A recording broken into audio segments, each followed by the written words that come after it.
of the banks as well as the banking sector to this domestic debt exchange program, as well as those that were able to undertake with our external domestic as well as external bondholders. And Bernard, is a big issue. Currently, the Bank of Ghana has been talking about, the governor is on it, but we've had other financial experts worried that you look at the rate at which the current issue is, banks have been highly exposed. We should be concerned, shouldn't we? There's no doubt that everyone should be worried about the predicaments that Ken Ofori-Atta has landed us into, and particularly so that it appears that confidence continues to wane anytime Ken Ofori-Atta speaks. Public opinions about the minister and his capacity to handle the situation is getting worse and worse. Under such circumstances, to ask the same person to lead us through this process is to make matters worse. See, about 2-3 weeks ago, Zenith Bank issued a public statement that they are no longer going to engage in any securities of whatever form from government. That is to tell you how the banks are beginning to lose confidence in government holdings. And when the banks that we have to go to as individuals are telling you that, look, we will not hold securities, we will not deal in securities of any form, particularly of government nature, because government, whose bonds were seen as the most reliable, the most safest of all, has suddenly become the worst form of investment that anybody can ever keep, then it means that we are in serious crisis. For Zenith Bank, which is seen as one of the premium banks in our society, to do that, other banks may not publicly do so, but they will quietly not just get involved in anything concerning the government. So even mobilizing excess liquidity within the system through these processes will be a difficult thing by the state. In such instances, people are encouraged to keep their monies in cash. People will decide on other things, and therefore your ability to even contain inflation and other trends become a major problem. And that is why you see that yesterday, and you see that the base rate was increased to 28%. What that means is that lending rate is going to even be higher. You understand? But that's the base rate. Yeah, so it's going to be very high. And so when it's going to be high, how many people can go into the public or banks to go and take any loan to think that you are going to make anything of substance? At the same time, value-added tax alone is in excess of 21%. So you realize that nothing is going to work under the current thinking within the Ministry of Finance. And that is why there is pressure that President Akufo-Addo must do the needful. But it appears that, and I say this time without number, that the President is unable to decipher between failure and success. So the man who has failed so badly, President says that he has performed excellently. And so when you describe Ken Ofori-Atta as an excellent performer, and everyone knows that, look, it is his so-called excellent performance that has landed us into this ditch, we wonder whether you know the difference between failure and success. I am a bit getting that, look, bondholders are beginning to reach some understanding with government. I hear that the banks were reaching some understanding, but I was asking, the banks only keep these bonds in trust for the individuals. So the bank can go and reach some rapprochement with the government. But when the individuals say no, the bank cannot carry on with what they have decided. The insurance companies, they hold these things in trust for individuals. And now with the banks. And you understand, with the banks. So if they do not agree, the bank's agreement with the ministry is only a PR gimmick. And that is what they have done over the years. That, look, let's give the impression that things are working, and that things, but the truth is that things are not working. We started talking about these economic difficulties. We started talking about the rate at which we are borrowing, which in my opinion is contrary to what President Akufo-Addo himself professed. And President Akufo also set up a marking scheme where he said that we are going to move away from taxation to production. He set up a marking scheme where he indicated that we are endowed with resources we needn't borrow. And this marking scheme was even endorsed by then running mate, now Vice President Baumia, where he said that he had worked at the Bank of Ghana and he knows that all the resources, money we need to develop this nation, we don't need to go anywhere to borrow. And that was the reckless borrowing of the then government, the John Mahama government, that led us into the kind of economic crisis that eventually took us to the IMF. For the president to go and bring a Ken Ofurata, and Ken departs from your marking scheme, and you still come and say that the man has deviated from the marking scheme, yet the man is an excellent performer, I think that something is fundamentally wrong. Okay. Adam, now at the point where we are, individuals are really informed this. They are keeping the monies with the banks in instruments. Those instruments are now a subject of contention. They've reached an agreement with the finance ministry, so-called. The finance ministry says, well, we've also had some structure with the banks. The banks' exposures are even to not only their assets, but also to even the capitalization. So now there's some level of understanding that the threshold of the capitalization will even have to be reduced. We're just not in the right. The foundation is very weak. It doesn't look good.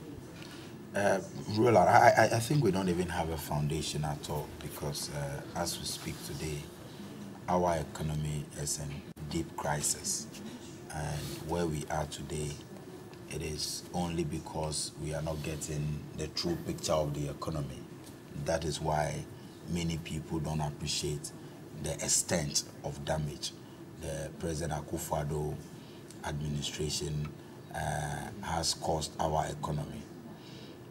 Roland, in managing an economy, honesty and sincerity are very key attributes of the managers of the economy, because you need the people to have confidence in the economy.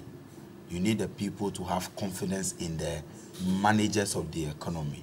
That is the only way that you can have investors taking key decisions as to whether they want to invest or not.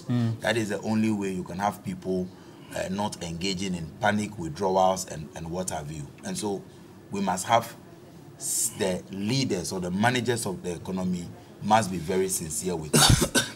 Where we are today, when we started seeing the picture of the ditch we are in, we heard members of the opposition NDC, we heard members of parliament from the NDC side, we had key stakeholders and experts in the field raised concerns about how the economy is being managed. But in all of these lectures and statements that were made, you have the government come out to deny, and after a few days or weeks, the very things that they deny, we see the things happening. So for example, this issue of haircuts. The president is on record to have informed the whole country that there will be no haircut on investment.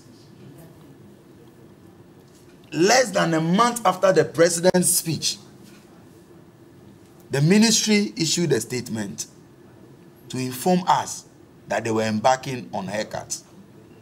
So when that same president calls on you as a Ghanaian that have confidence in the managers of the economy, how do you trust such a person again? Or how do you have confidence in him? This same government told us about IMF. And how they never intended to go to the IMF because we have ego, we have pride, and we don't want our ego to be bruised. We don't want some small boys to dictate how we manage our economy.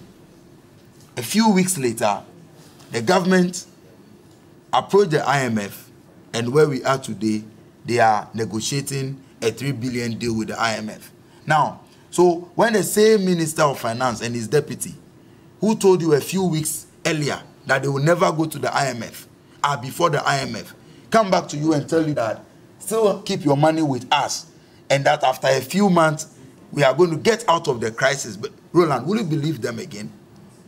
Because consistently, they have proven to be liars. Consistently, they have proven not to be reliable. And so, one key thing affecting the sector, the financial sector, is the fact that Ghanaians have lost confidence. There is absolutely no trust in the managers of the economy. So as a finance person, I'm not surprised that the banking sector will have a decline of 20% in profit. 20%. And that is very significant.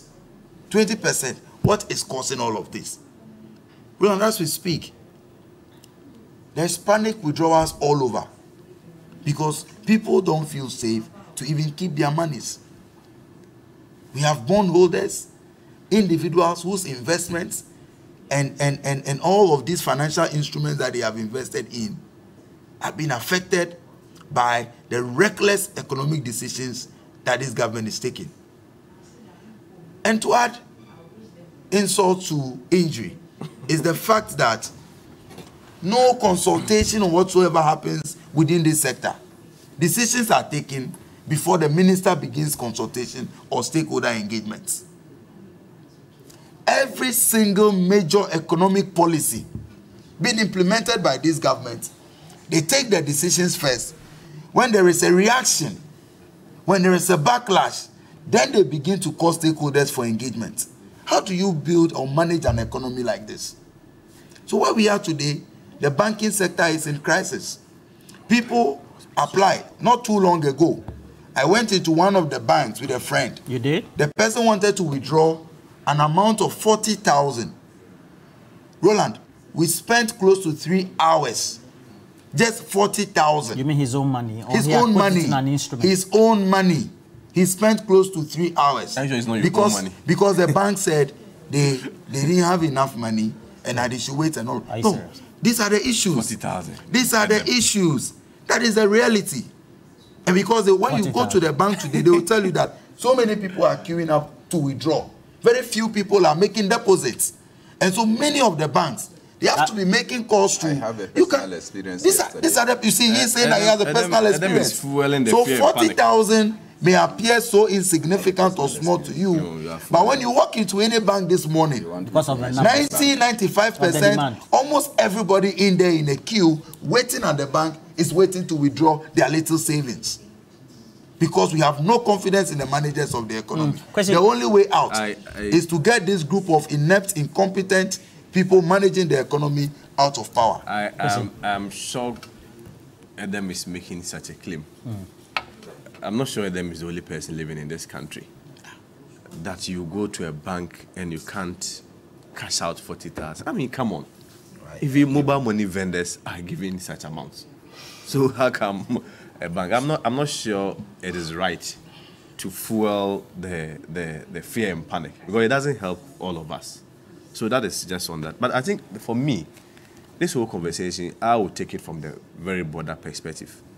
It was predicted by the president in 2020 when he said that we know how to fix the economy, but in terms of human life, we do not know how to restore human life. So even the president had envisaged that due to the COVID restrictions and the world response, there was going to be some economic recession. COVID? And of course, you don't necessarily even have to look at it from the Ghanaian perspective. Look at it from the global perspective all over the world, what is happening in other jurisdictions. I don't travel, but of course, you and your friends will tell me. There are many instances, even in America, there's feed for children, it's rationed. You cannot buy two, as I speak to you today. There are some shops in America, I just want to make it that basic for the ordinary person to understand. You travel to UK, there are some, no, hold on, there are some shops that you can't even buy 2 bags of rice. There are instances where families have to turn around. You go and buy 1 pack of baby feed. Then you send your husband to go and buy that. So globally, there is that global challenge. Of course, coupled with the Ukraine-Russia war that we find ourselves now. So it will be very unrealistic for anybody to assume that things should be the same. But then government has taken responsibility. Interventions are rolling.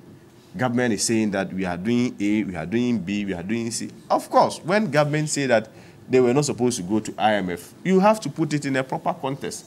Because at that time, everything was doing well. At that time, we never had COVID. At that time, we never had Russia and Ukraine war. But today, something that we never caused it, we are witnessing it. And so if government is taking steps that, well, they are going to IMF or they are taking other interventions, I'm not sure it would be fair to say that such a government has failed. Indeed, post-COVID, before COVID, none of these issues or none of these economic challenges had visited us. Which of them?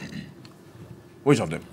You want him to read? I'm not going to read anything. So, so the point is that I'm just concluding. But the point I'm trying to make is that it's worldwide. Is worldwide. All those countries are there. Is worldwide. There is a world economic recession. I am not economic. You are a finance person. You should know better than myself. There is a world economic recession. Ghana is not excluded.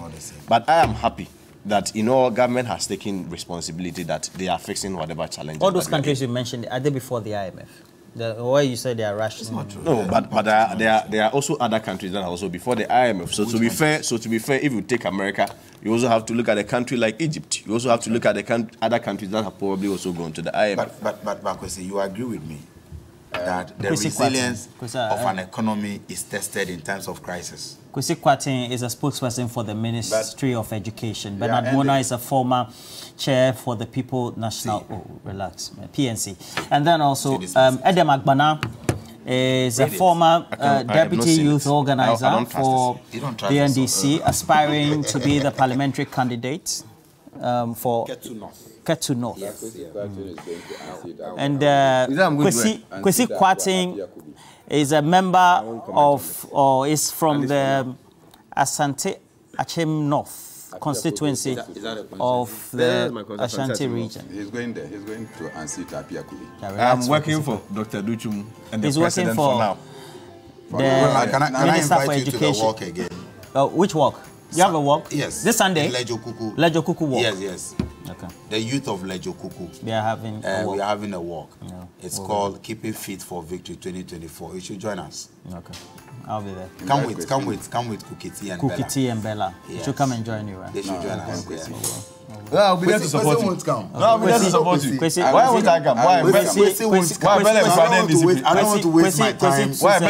All of us here will be there and walk. Fixing By your birthday, you didn't invite us. No, I had a party in Tajewu for the branch executives. When you become a branch executive, why won't I come? Why won't I come?